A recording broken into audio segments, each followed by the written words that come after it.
with a Reuben, the combination of cheese and everything else that you add to it, the Italian, or the, I'm sorry, the Thousand Islands, the sauerkraut, all that has everything to do with flavor. So I slice a few pieces a little thick, and then I try to slice the rest of them really thin.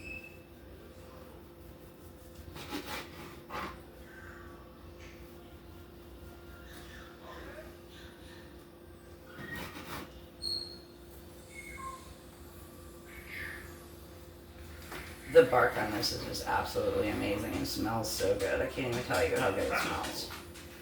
And then I'm sorry, my bird is talking a lot in the background, but I told you, she's a mouthy bird. So we've got that going, but I want to show you the beans up front. This is what ended up happening with the beans. They melded well together. The flavor is amazing. The onions, the molasses, everything just went together so well. And with the spare ribs in there, delicioso. So, okay, we're going to, hold on one second.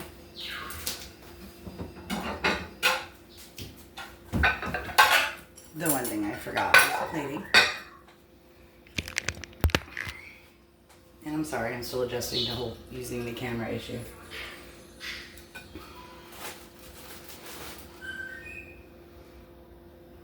So we're going to toast these other two pieces. And as I'm doing that, what I'm going to do is I'm going to turn the oven on to bake. I'm going to turn it to 350 real quick.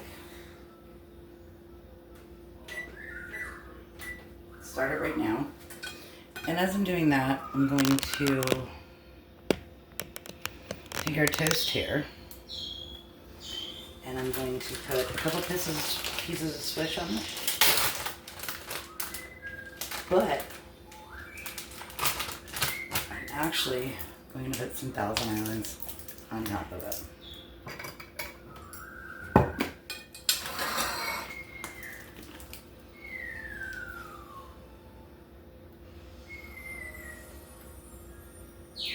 I'm a firm believer in the fact that you need to have sauce on your bread. I don't like dry bread. I don't think a lot of people do. So we're going to do that. I'm going to grab a butter knife, spread it out evenly.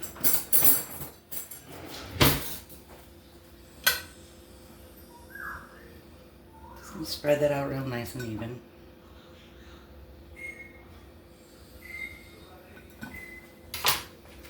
And then I'm going to there are two pieces of Swiss on each one. I'm a cheese lover, always have been. Always will be. So we're going to throw that on there real quick. And I'm going to throw it in the oven. Just enough. Just enough to melt. Actually, you know what? I'm actually going to use a piece of aluminum foil to do that with because I really don't want that getting in the bottom of my oven.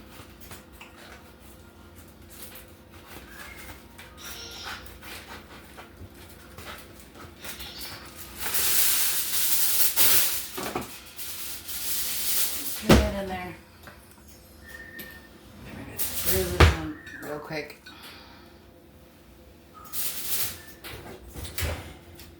And just give it a few minutes. Let me show you.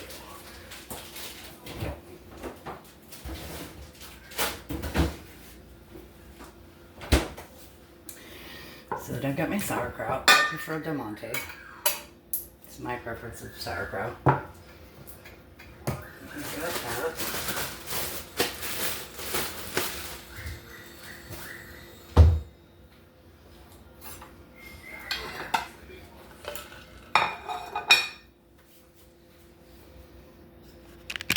So now we're just going to wait for a minute.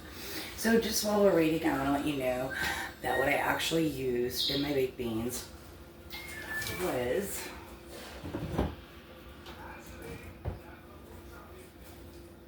molasses, maple syrup, regular Heinz ketchup, salt, pepper.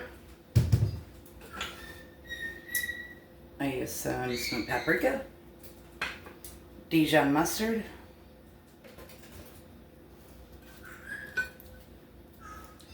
little bit of sugar. Sugar always breaks down the citrusy stuff and the harsher stuff. So, while that is in the oven, I'm going to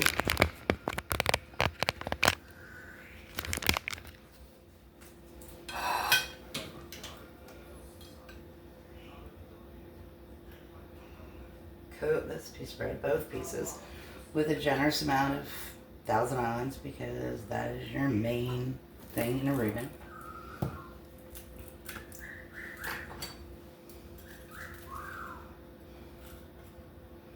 And spread that out about a quarter of an inch around this bread. I'm a messy sandwich kind of person, so I like messy sandwiches. And the more sauce, the better. Then I'm going to take my sauerkraut.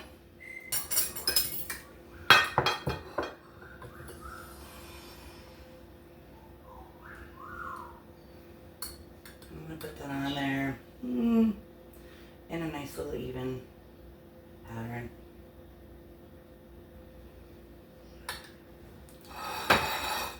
And both sandwiches.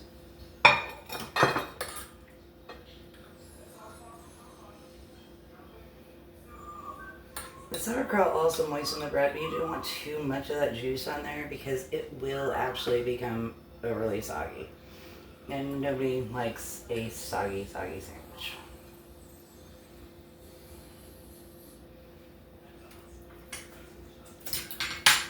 I got that on there just about right. Now we're going to add our corned beef. I'm particularly picky about the way I lay my corned beef out.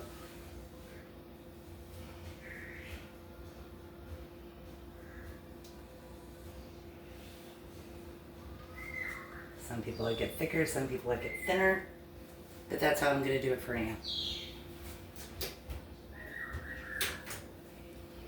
Our oven is almost ready.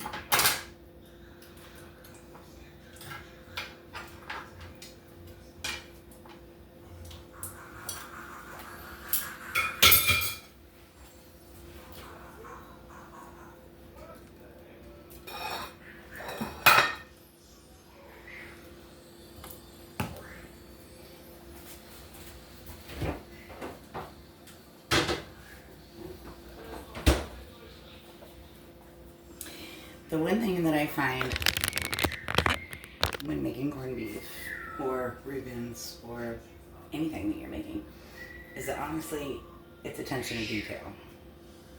So I'm that kind of person who likes to add a little bit of extra detail to it. So I'll show you in just a minute what I mean.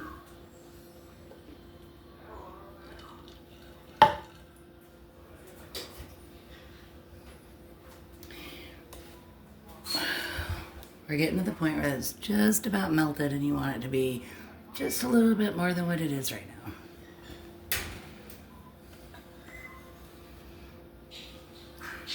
But if you're like me and you like a sandwich, a hearty sandwich, and you've got to have melted cheese. It's the only way to have it.